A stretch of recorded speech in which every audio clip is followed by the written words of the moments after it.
Tenue de la 6e journée de diffusion de comptes extérieurs, il ressort que malgré la crise multiforme de 2012, les comptes extérieurs du Mali sont bien appréciables. Notre pays a enregistré un solde excédentaire de la balance des paiements d'1 milliard de francs CFA.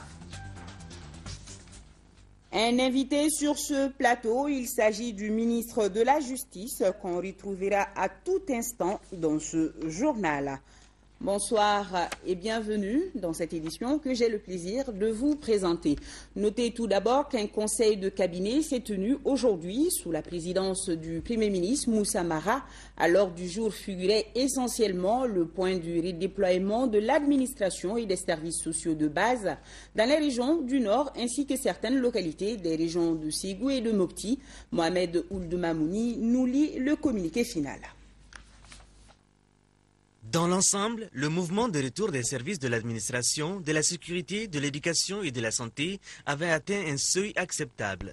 Malheureusement, avec les derniers événements survenus à Kidal, des cadres de certaines localités ont procédé à un repli dans les capitales régionales, Gao, Tombouctou, Mopti ou encore Bamako, par réflexe sécuritaire. Avec le retour du calme consécutif au cessez-le-feu entre le Mali et les groupes armés, beaucoup d'agents de l'État ont regagné leur poste à l'exception notable du cercle de Kidal. Le chef du gouvernement a demandé aux différents ministres d'appuyer encore plus le processus du retour de l'administration et des services sociaux de base avec comme objectif d'atteindre dans les 4 mois à venir le même niveau de présence qu'avant la crise de 2012. Le gouvernement s'engage pour cela à réunir, avec l'appui des partenaires, les conditions de sécurité et de travail au profit du personnel déjà sur place ou à redéployer. Il s'agit là d'une des conditions fondamentales de sortie de crise. Place de la République, 2 documents présentés au président de l'Assemblée nationale. Le premier fait référence au développement industriel inclusif et durable. Le second, une déclaration selon laquelle le développement industriel doit être une priorité. Une présentation du responsable des opérations de l'Organisation des Nations Unies pour le développement industriel, reçue en audience par Issaka Sidibé. À sa sortie d'audience, elle est au micro de Rachel Tessoudi. Je suis venue voir le président de l'Assemblée nationale et ses collaborateurs, honorables députés, et pour leur parler de 2 documents importants que l'ONUDI a élaborés. Il s'agit de la déclaration de Lima et puis du document pour un développement industriel inclusif et durable. Et ces 2 documents constituent aujourd'hui une priorité pour l'ONUDI. L'ONUDI, qui est l'organisme des Nations Unies qui est chargé de promouvoir le développement industriel durable dans les pays en voie de développement et dans les pays à économie en transition. La déclaration de Lima, la déclaration dit que aucun développement durable ne peut se faire sans le développement inclusif de l'industrie et que des pays ont eu à prouver cela et que les pays en voie de développement ou à économie en transition doivent s'inspirer de cela pour assurer leur développement. Il a fait des recommandations, bien sûr, dans le domaine des énergies renouvelables, par exemple, parce que sans énergie, on ne peut pas parler d'industrie. Il a fait part d'autres préoccupations dans d'autres domaines, notamment le développement de l'agro-industrie, de l'agroalimentaire, et donc, bien sûr, des chaînes de valeur. Toujours à l'hémicycle, je vous invite à présent d'écouter le président de la Commission de la Défense nationale, de la sécurité et de la protection civile de l'Assemblée nationale. La Commission a rencontré le ministre de la Défense et des anciens combattants. La situation sécuritaire au nord du pays était au cœur des échanges. Karim Keïta est au micro de Rachel Tessoudi. Nous sommes la Commission Défense, Sécurité et Protection civile. La Commission est dans son rôle. Après les événements survenus la semaine passée à Kidal, nous avons donc demandé au ministre de la Défense de venir à la commission pour nous expliquer et nous éclairer un peu sur la situation, nous faire un peu l'état des lieux. Nous réaffirmons, comme tous les Maliens, la volonté de l'État de restaurer sa souveraineté sur l'ensemble du territoire malien, donc l'intégrité territoriale du Mali. Nous disons qu'au-delà de l'emprise et des questions militaires de ce conflit, nous devons porter un accent sur la dimension diplomatique et la dimension médiatique. Nous devons agir et ne jamais cesser d'interpeller. Et si j'ai un dernier mot à l'endroit du peuple malien, c'est de rester serein, imperturbable, mais alerte. Le ministre de l'économie numérique, de l'information et de la communication poursuit sa mission d'information et de sensibilisation en Europe.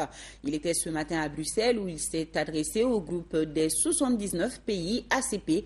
Mahamadou Camara a rencontré Louis Michel, député européen, qui fut le chef de la mission d'observation électorale de l'Union européenne au Mali. Le ministre félicitait au nom du chef de l'État pour sa brillante réélection avant de lui faire part de la genèse des derniers événements survenus dans notre pays. Louis Michel est au micro de Fatoumata Diallo. Je trouve que c'est une belle démarche de remobiliser la communauté internationale. Je pense que le Mali en a besoin. La communauté internationale s'est fort mobilisée. Elle s'est fort investie. Un pays comme la France, par exemple, les Nations Unies, l'Union européenne. Mais je crois qu'il ne faudrait pas laisser partir en fumée tout l'investissement qui a été fait sur le Mali. Le Mali est retourné à l'ordre constitutionnel. Il a un gouvernement qui est fondé sur le soutien d'une majorité parlementaire, avec un parlement élu. Manifestement, le président Keïta veut régler le problème du Nord et il veut le régler en tenant compte, en écoutant, en dialoguant, et pas par la voie militaire si c'est possible. Et donc il faut que la communauté internationale aujourd'hui reprenne conscience qu'elle n'a pas fini son travail. Par exemple, tout le monde sait que j'ai beaucoup insisté pour que le mandat des troupes onusiennes soit quand même un mandat plus vigoureux.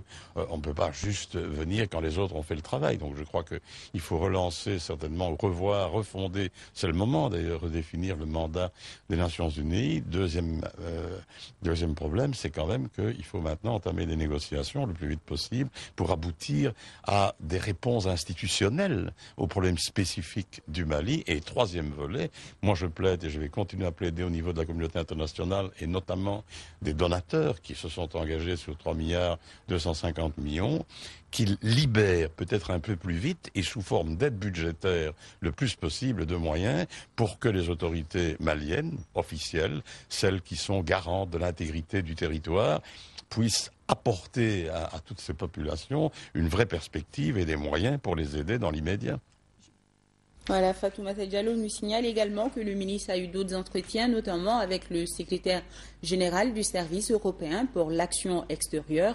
Il s'est entretenu avec les médias belges avant de rencontrer la communauté malienne de Bruxelles. Et nous reviendrons plus en détail sur cette mission dans nos éditions prochaines. Toujours concernant la situation qui prévoit à Kidal, des communiqués continuent de nous parvenir ce soir. Ce sont l'Association des femmes de la CANAM, l'Association des directeurs d'écoles fondamentales, la Fédération malienne des associations des thérapeutes traditionnels et herboristes, le Conseil exécutif national du Cercle de réflexion et de solidarité des anciens de l'AEM, le mouvement IBK, une chance à saisir, le club de soutien IBK 2013, l'association pour la promotion de la jeunesse internationale en faveur du Mali et l'association malienne de lutte contre la cherté de la vie et la pauvreté. Tous condamnent fermement les assassinats et l'occupation de Kidal par les groupes armés, présentent leurs condoléances les plus attristées aux familles des disparus et souhaitent un prompt rétablissement aux blessés. À noter également que le ministre des Affaires étrangères, de l'intégration africaine et de la coopération internationale, Abdoulaye Diop, en escale à Addis Abeba, en Éthiopie, a été reçu en audience par le commissaire paix et sécurité de l'Union africaine. Les deux personnalités ont évoqué la situation au Mali avec les récents événements survenus à Kidal. Abdoulaye Diop a fait une genèse détaillée des faits depuis la préparation de la visite du Premier ministre dans les régions nord jusqu'aux incidents meurtriers. Le commissaire paix et sécurité de l'Union africaine, qui s'est réjoui de la rencontre, s'est dit disposé à aider le Mali. Le Mali, toujours le Mali et encore le Mali, c'est le message du Rassemblement pour le Mali, section de Koulikoro et ses alliés. Ils ont organisé une marche pacifique ce mardi. L'objectif est de soutenir les autorités du Mali sur la voie du dialogue pour la résolution de la crise de Kidal. Le reportage de Brahima Kouni. De la maison du jumelage à Koulikoro-Gare, en passant par le marché de Koulikoro-Bas jusqu'au gouvernorat, les marcheurs ont fait 6 km pour livrer des messages de paix. Le Mali est un, indivisible et restera laïque. Nous voulons la paix. Voilà des phrases qui apparaissent sur les banderoles. La section RPM de Koulikoro et ses alliés prônent l'option du dialogue pour la résolution de la crise de Kidal. L'heure n'est pas à la division au sud. L'heure est à la cohésion. La cohésion autour, derrière nos plus hautes autorités. Nous félicitons le gouvernement pour l'ensemble des actions déjà posées. Les responsables de la section RPM de Koulikoro ont élaboré une motion de soutien au président de la République, au gouvernement et aux forces armées de défense et de sécurité. Une copie de cette motion de soutien a été remise au gouverneur de région Alaï Tessougé. Le Mali est un et indivisible. Cette unité, cette indivisibilité ne saura se faire que dans le mental des gens. Mental au nord comme au sud. C'est autour de la table de négociation que nous pouvons finir ce qui est arrivé. L'hymne national chanté, 1 minute de silence observé à la mémoire de ceux qui sont tombés sur le champ de l'honneur, ont été entre autres actions de patriotisme au cours de cette marche.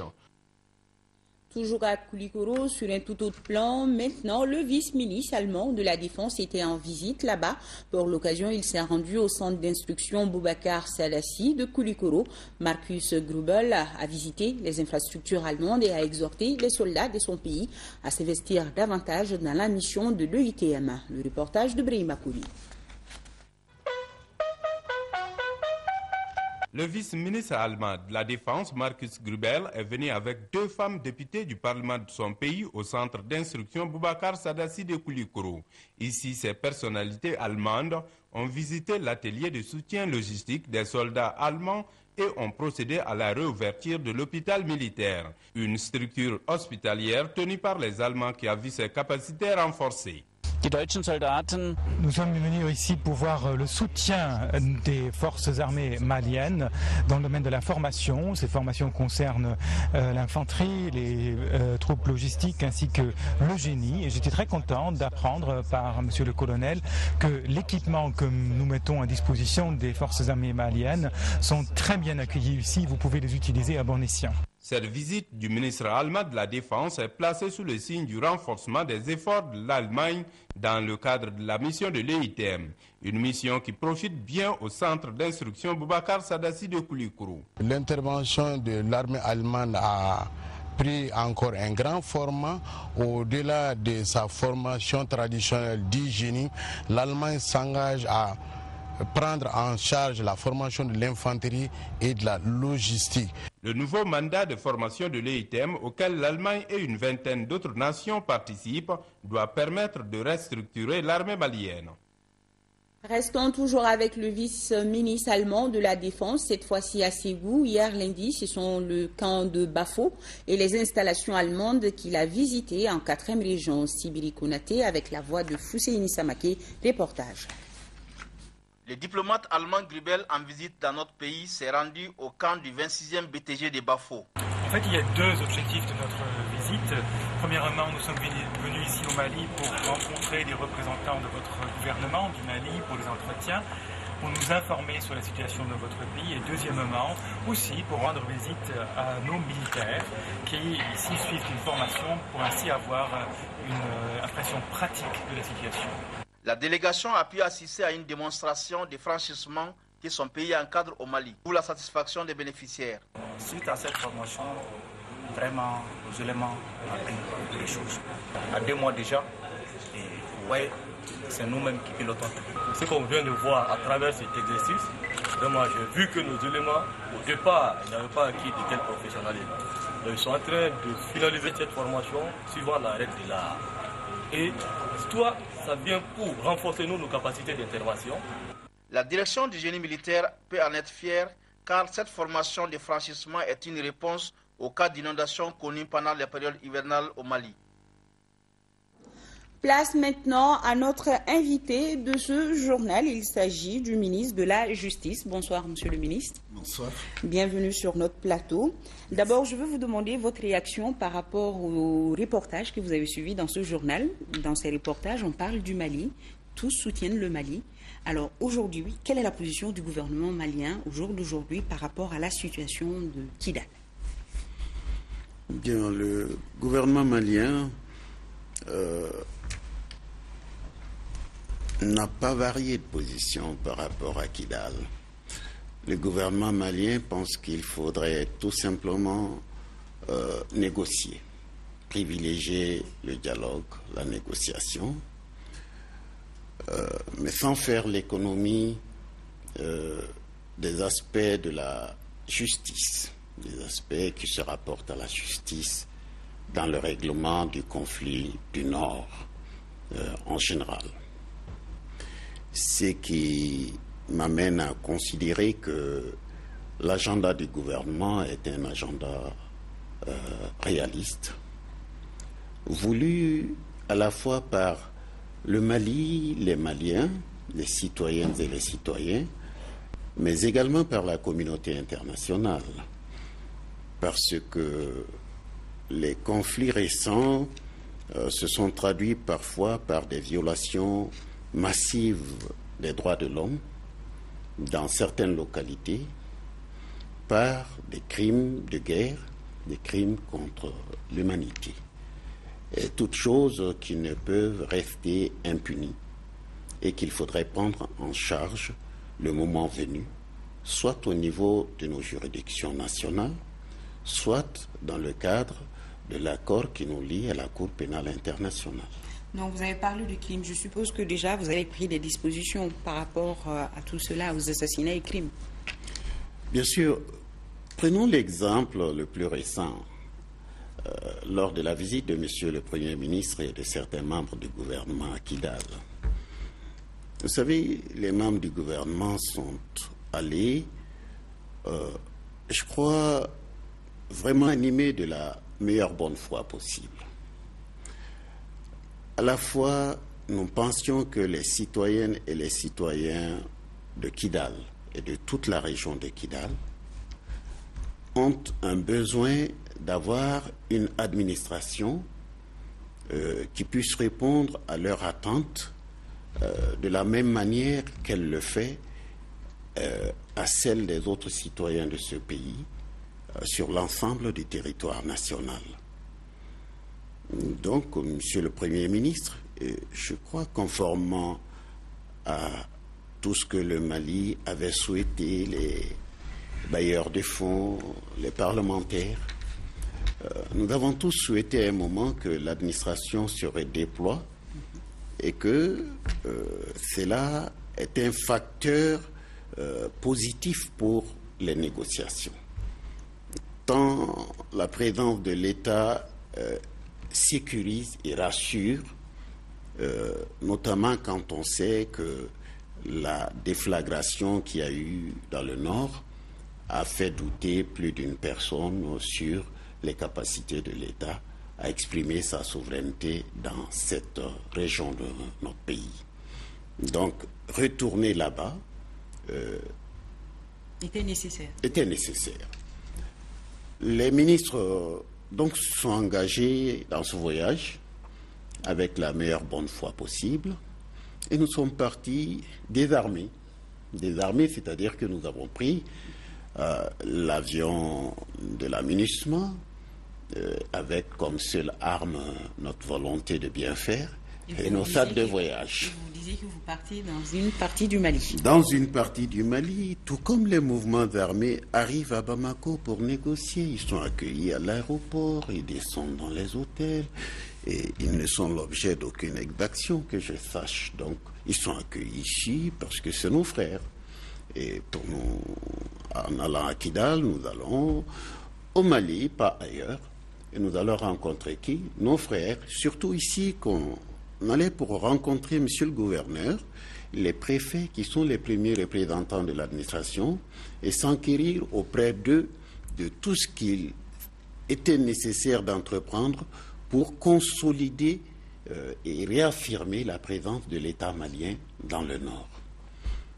Cela, évidemment, n'était pas contre les négociations, ce n'était pas non plus contraire à l'esprit des accords de Ouagadougou. Bien au contraire, nous pensons même qu'on sortait le 15 de la revue avec les bailleurs de fonds qui ont posé la question de savoir si réellement l'État était effectivement retourné à Kidal.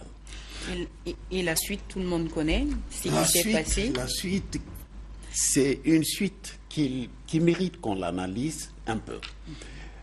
Lorsque vous sortez d'avion et que vous empruntez des véhicules, avant même de parcourir 1 à 2 kilomètres pour arriver là où vous vouliez aller, que vous essuyez des tirs de partout,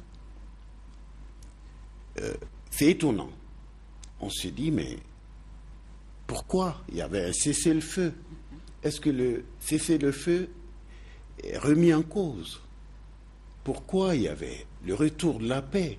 Est-ce que ce retour est remis en cause par l'arrivée d'une dizaine de personnes? Donc on a suffisamment tiré sur des civils désarmés que nous étions.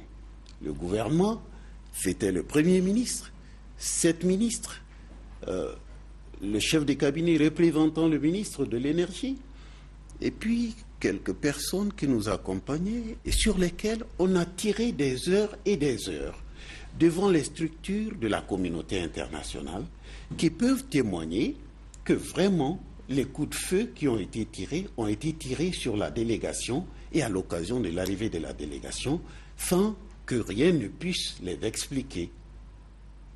Mais en quittant là où vous avez quitté pour aller à Kidal, on vous avait certifié que les dispositions étaient prises, la sécurité était assurée? Bien sûr, on ne fait pas ce genre de voyage au hasard. Il faut faire confiance aux autorités, notamment à Monsieur le Premier ministre, qui est suffisamment responsable pour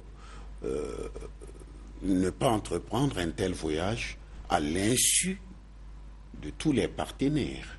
Donc l'autre partie savait que vous... L'autre partie savait, et c'était pourquoi ils nous attendaient, ils nous ont tiré dessus. Mais nos partenaires aussi savaient que nous partions là-bas. Et nous avons fait confiance aux mesures de sécurité, normalement, qui auraient dû être prises en pareilles circonstances pour que la visite se passe dans des conditions les plus normales. Tout comme quand les représentants des mouvements armés arrivent à Bamako, ils ne sont pas accueillis par des salves de tir, d'armes légères ou d'armes lourdes, parce qu'ils sont tout simplement à Bamako. Non. Tout à fait. Monsieur le ministre, revenons sur l'assassinat des otages. Est-ce que la CPI va se saisir de l'affaire? La CPI a été déjà saisie par le gouvernement du Mali lui-même. Parce que nous avons estimé quand même que tirer sur une délégation simplement partie en visite à Kidal était un acte criminel de haute envolée. La CPI a été saisie parce que d'abord, le gouvernorat, tout le monde savait que ce n'était pas des militaires qui y étaient. Tout le monde savait que c'était une rencontre entre le Premier ministre du Mali, certains membres de son gouvernement, le gouverneur et des préfets désarmés. Tout le monde savait aussi que quand nous sommes partis à l'aéroport, on a laissé le gouvernorat dans le statut qui était le sien avant notre arrivée, c'est-à-dire sous le contrôle de toutes les forces qui étaient chargées de sa protection, parmi lesquelles la MINUSMA. Donc, les sous-préfets étaient là, les préfets étaient là, en toute confiance, en se disant, bien, on doit avoir la sécurité que tous les jours, normalement, on prend dans ce type de cas-là. Donc, personnellement, je serais à leur place, je ne me serais pas plus inquiété. Et le dispositif de sécurité qui s'est déplacé pour accompagner le Premier ministre à l'aéroport n'était pas un dispositif habituellement destiné à la sécurité du gouvernorat. Donc, cette sécurité relevait de quelqu'un et quelqu'un devait savoir normalement ce qu'il aurait pu se faire là ou pas. Tout à fait. Alors, est-ce que vous avez eu le soutien des organisations internationales des droits de l'homme par rapport à ce problème? Je pense que oui, on a le soutien de l'ensemble de toutes les personnes soucieuses de préserver des vies humaines, tout simplement. Et que je sache, toutes les organisations internationales des droits de l'homme œuvrent non seulement pour la préservation de ces droits, mais surtout pour la préservation du premier de ces droits, qui est le droit à la vie. Donc, entrer dans une résidence, soi-disant pour faire un assaut militaire contre des civils désarmés, on ne peut pas appeler ça des morts issus de la guerre, parce qu'il n'y avait pas de guerre, il n'y avait qu'une réunion. Et que je sache, prendre des armes pour aller contre des gens qui tenaient une réunion, ce n'est pas vraiment un acte de guerre, c'est un acte, un crime contre l'humanité, tout simplement. Mais Monsieur le ministre, nous parlons en termes de négociations. Quand il y a négociation, est-ce qu'il peut y avoir justice? Est-ce que la justice pourra suivre son cours? La justice doit suivre son cours et elle fait même partie de la négociation, parce qu'il ne faut pas que le négociateur croit qu'il peut obtenir, par exemple, de s'exonérer de sa responsabilité d'avoir commis des crimes à l'égard d'autres citoyens.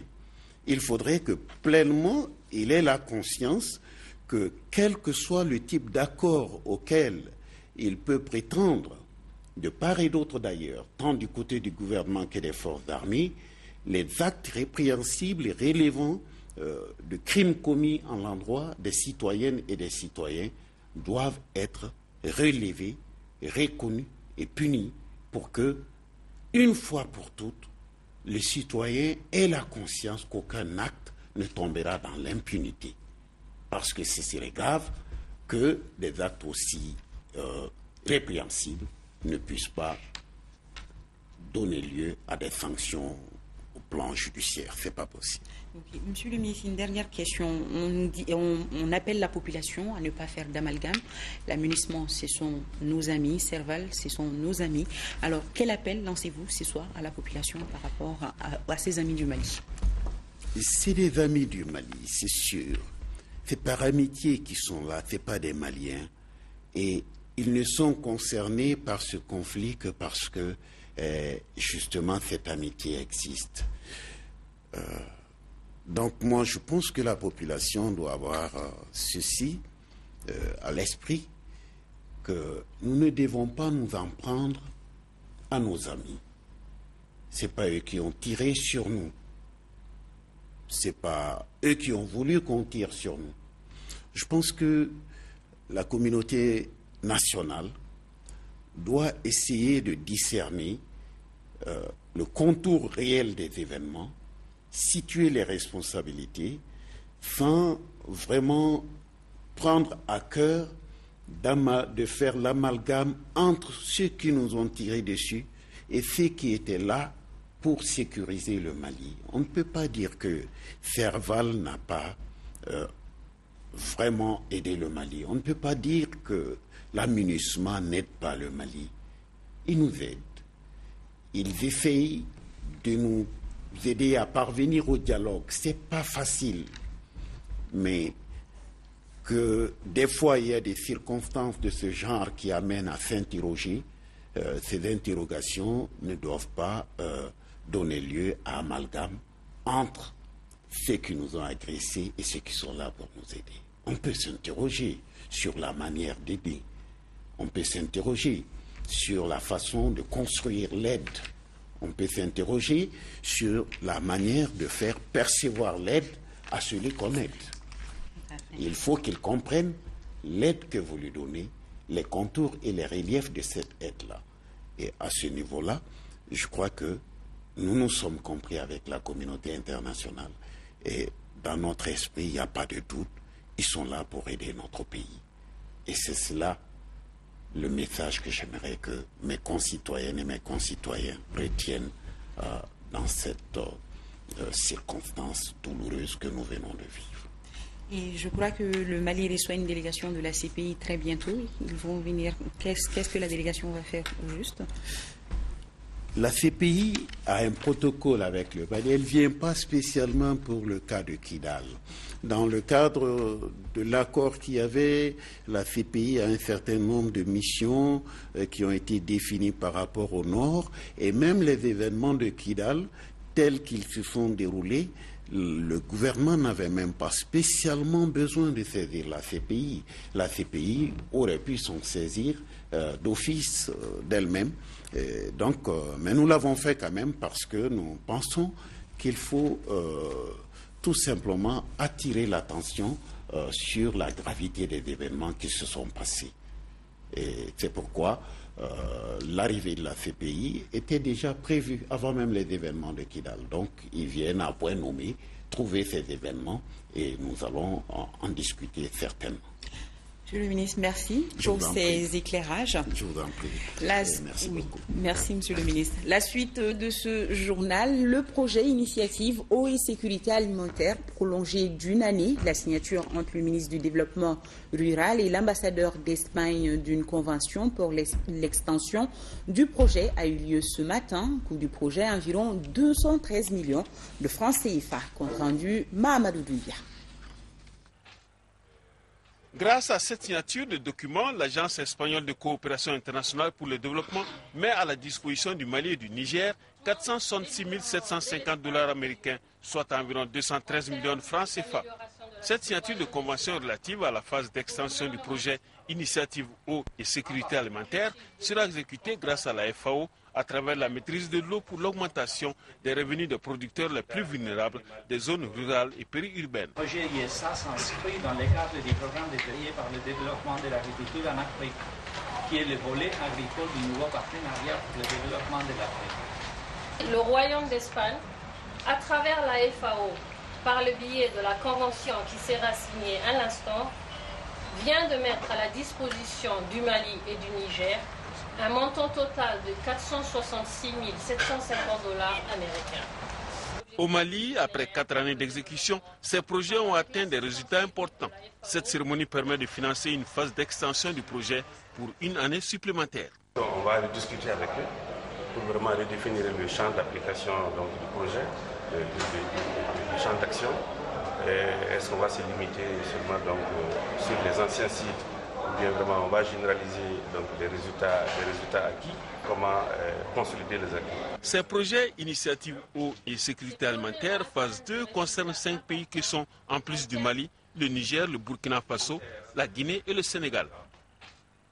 Et toutes nos excuses pour la qualité de ces images. Parlons économie avec la tenue de la 6e journée de diffusion de comptes extérieurs initiée par la BCEAO. La journée constitue une tribune de dialogue pour les acteurs des secteurs publics et privés dans le cadre de la définition des politiques économiques. Et selon les experts, malgré la crise multiforme de 2012, les comptes extérieurs du Mali sont appréciables.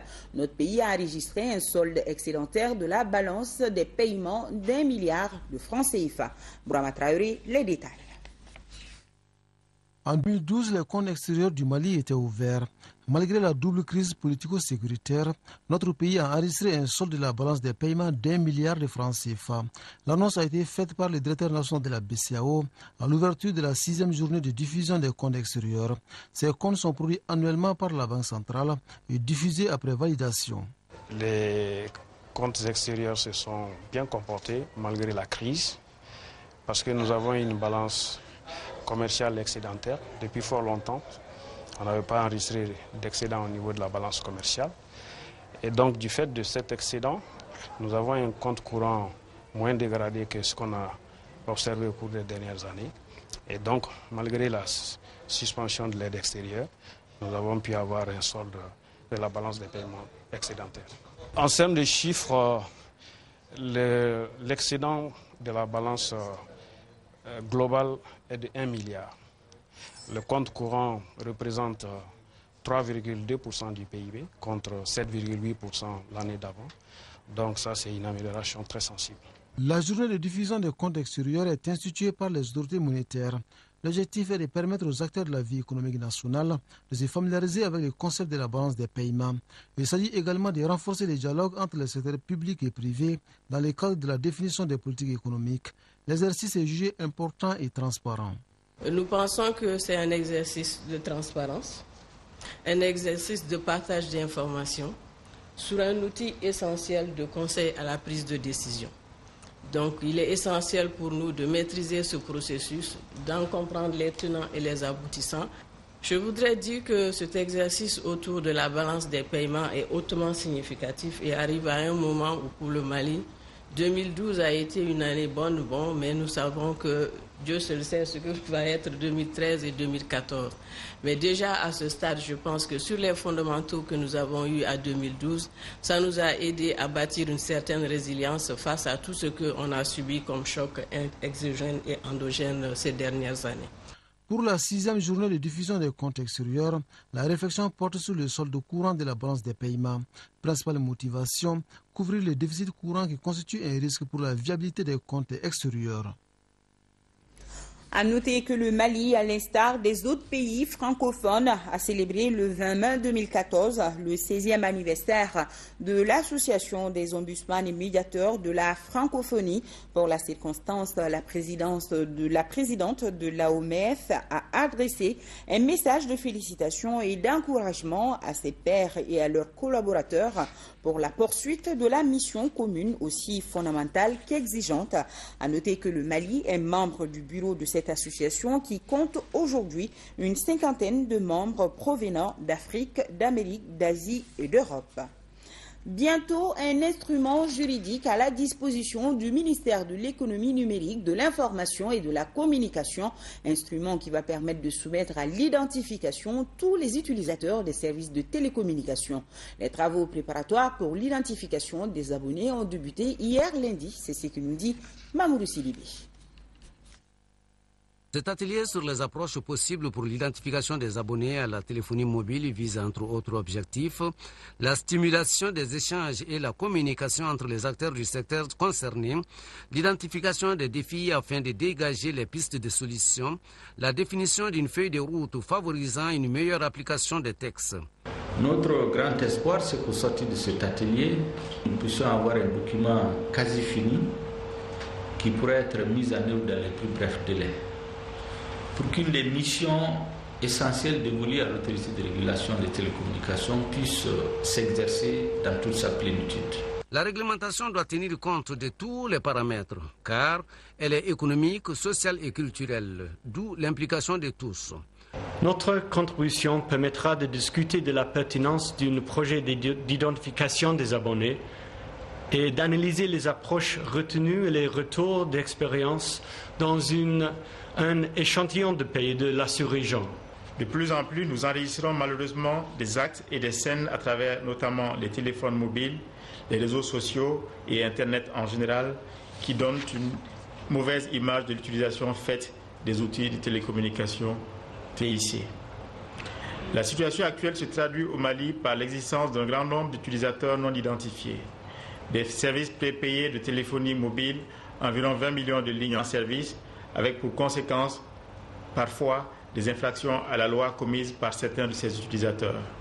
En fin d'atelier, il est attendu un texte qui tiendra compte de l'environnement socio-économique, mais aussi de l'évolution du secteur. Le ministre des Affaires religieuses et du culte a présidé ce matin le 3e congrès de l'Association malienne pour l'unité et le progrès de l'islam à Mupi. C'était sous le thème de la paix. Outre le renouvellement de son comité directeur, il sera question de l'examen des rapports d'activité et financiers. Le reportage de Daouda Sidiki Diarra.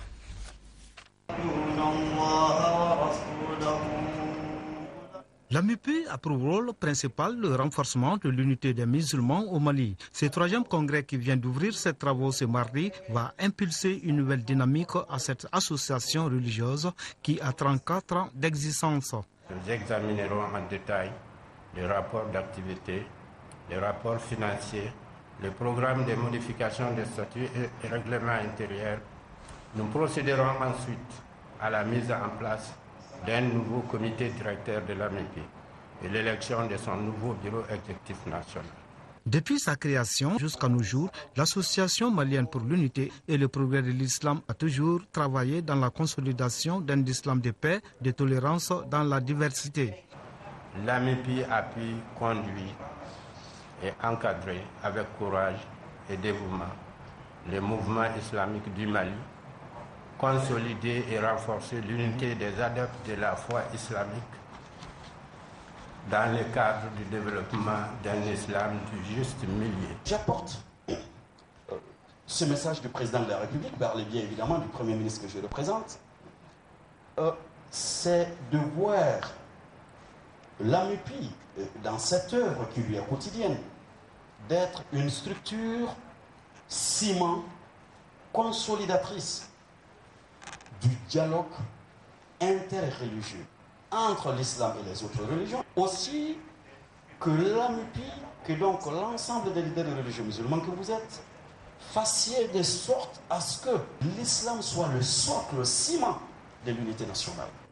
Le président du Haut Conseil islamique, les représentants de l'archevêque de Bamako et de l'église protestante ont prôné l'union sacrée autour du Mali après avoir loué les efforts de l'AMIPI dans la recherche de la paix, de la cohésion sociale et le développement de l'islam.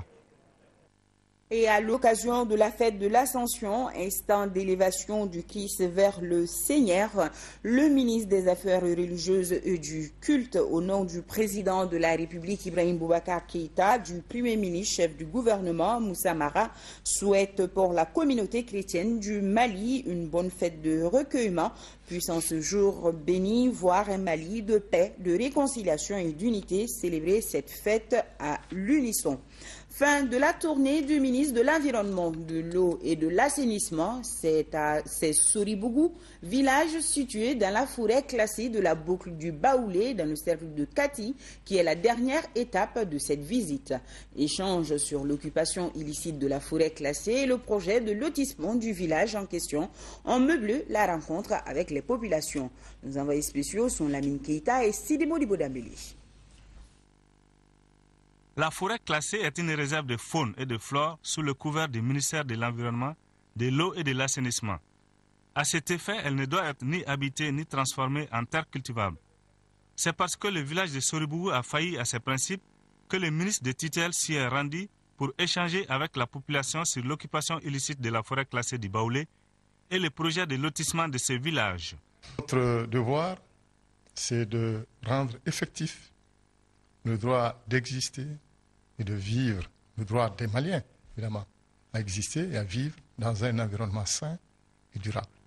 C'est ça notre mission. Protéger l'environnement, protéger la nature. Pour conclure, je dirais simplement que, à notre niveau, nous allons nous employer à faire en sorte que le chemin qui nous sépare de l'autel du succès soit le plus court possible, qu'il soit surtout moins important que les efforts à consentir pour réussir la mission. C'est dans ce sens qu'on va agir. Je pense qu'on réussira, Inch'Allah. Afin de trouver une solution à l'amiable à l'occupation de la forêt classée de la boucle du Baoulé, une rencontre entre tous les acteurs concernés est prévue très prochainement à Bamako. Dans le cadre de l'élaboration du recueil annuel 2014 des attentes, des besoins et des problèmes des Maliens établis à l'extérieur, une délégation du Conseil économique, social et culturel conduite par son président Djamil Bitar s'est rendue du 13 au 25 mai 2014 en République populaire de Chine et en Arabie saoudite. La mission a rencontré les communautés maliennes des deux pays. Les échanges ont été très fructueux et courtois. L'Association pour le développement du Nord a procédé à Tombouctou au lancement de son projet de concertation pour le dialogue social. Les leaders communautaires et religieux et les autorités traditionnelles des 6 communes du cercle de Tombouctou vont organiser dans leur localité des rencontres dans le cadre de la consolidation de la paix et de la cohésion sociale. Plus de précisions avec Yéa Tandina. C'est pour renforcer la paix, le dialogue et la cohésion sociale que l'Association pour le développement du Nord, ADENOR, a procédé au lancement de son projet de concertation dans le cercle de Tombouctou. Financé par le Programme des Nations Unies pour le développement PNUD, ce projet va couvrir les 6 communes, à savoir Bouraminali, Lafia, Alafia, Ber, Salam et Tombouctou. L'objectif principal de ce projet est de renforcer la paix, le dialogue, la cohésion sociale entre toutes les populations du cercle de Tombouctou. Il y a les objectifs spécifiques, c'est de renforcer la cohésion sociale par des rencontres communautaires avec les femmes, les jeunes, les leaders communautaires sur la paix, la cohésion sociale au niveau des 6 communes. Pour les partenaires financiers et les autorités administratives, cette activité cadre parfaitement avec leur plan d'action pour la cohésion sociale.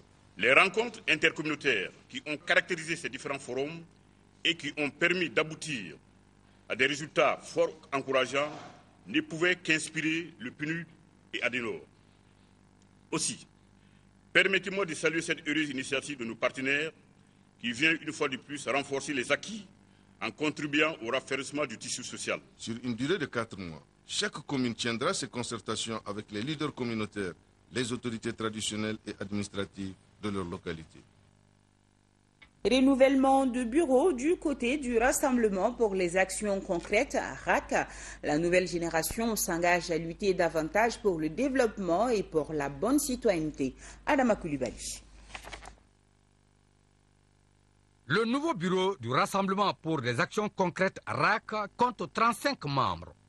Mais avant son installation par les pères fondateurs, les jeunes, sous la conduite du premier président Racine Thiam, ont chanté l'hymne national, signe de la culture du patriotisme chez la nouvelle génération. Les pionniers de la première République du Mali tirèrent leur ligne de conduite dans une action. Lève-toi, organise-toi pour bâtir ton destin par les efforts de tes propres moyens. Permettez-moi encore de saisir cette occasion pour féliciter tous les jeunes candidats à l'élection présidentielle 2013 du Mali pour leurs actes de bravoure qui rend aujourd'hui l'honneur à la jeunesse malienne. C'était l'occasion pour le président sortant de prodiguer des conseils aux jeunes de ne jamais oublier un instant leur pays, le Mali. Le Mali traverse des moments difficiles. Et en leur nom, je profite pour présenter toutes nos condoléances aux familles des personnes disparues lors des tragédies de cette semaine et d'autres. Ils sont morts pour la patrie, ils sont morts pour l'honneur de notre pays. Il est important que les jeunes que nous sommes gardons cela en mémoire. Deuxième étape de la 12e mission conjointe de supervision Banque mondiale et gouvernement malien. C'était dans la région de Sikasso, Koulikoro et le district de Bamako sur les sites du programme Compétitivité et Diversification Agricole PCDA. Garibou Pérou, reportage. Faire le point des réalisations du programme Compétitivité et Diversification Agricole, c'est l'exercice auquel les missionnaires sont soumis. À Sikasso, la délégation a visité des sous-projets et les pôles de centralisation mangue et pommes de terre. Cette infrastructure destinée à recevoir les produits agricoles à des fins d'exportation a coûté au PCDA plus de 2 milliards de francs CFA. Après Sikasso, à Bamako, la mission a visité plusieurs sous-projets, les centres de conditionnement de Faladia où le PCDA a apporté une contribution de plus d'1 milliard de francs CFA.